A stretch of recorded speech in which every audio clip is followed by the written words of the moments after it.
ADHD వాళ్ళకి ఎలాంటి symptoms ఉంటాయి?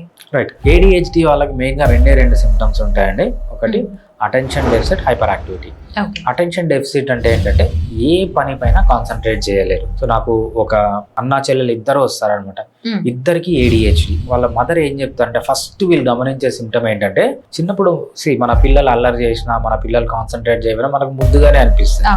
ఎప్పుడైతే వీళ్ళని స్కూల్లో తీసుకుపోయేస్తారో పిల్లలందరూ కూర్చొని చదువుకుంటూ ఉంటారు, వీళ్ళు మాత్రం లేచి తిరుగుతూ ఉంటారు అనమాట.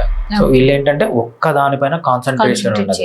సో అటెన్షన్ అనేది ఉండదు అనమాట. హైపర్ యాక్టివిటీ ఉన్నదానికంటే ఎక్కువగా యాక్టివ్ గా ఉంటారనమాట. సో ఏదైనా ఒక చిన్న పని చేయాలంటే స్కూల్లో కూడా ఏదైనా 100 మంది క్లాస్ లో పిల్లలు ఉంటారు, ఏదైనా ఒక పని చెప్తే వీళ్ళే ఫస్ట్ పరిగెత్తి పోవడము, వీళ్ళు అవసరమైన పనులన్నీ వదిలేసి ఈ ఏవైతే తిరగడము, పరిగెత్తడము, కంటిన్యూస్ గా వర్క్ చేంజ్ చేయడం ఇలా ఉంటుంది అనమాట. బోత్ ఒక పని పైన కాన్సన్ట్రేషన్ లేకపోవడం, హైపర్ యాక్టివ్ గా అంటే ఉన్నదానికంటే ఎక్కువ చేయడం, దీన్ని మనం హైపర్ యాక్టివిటీ డిజార్డర్ కింద తీసుకుంటాం.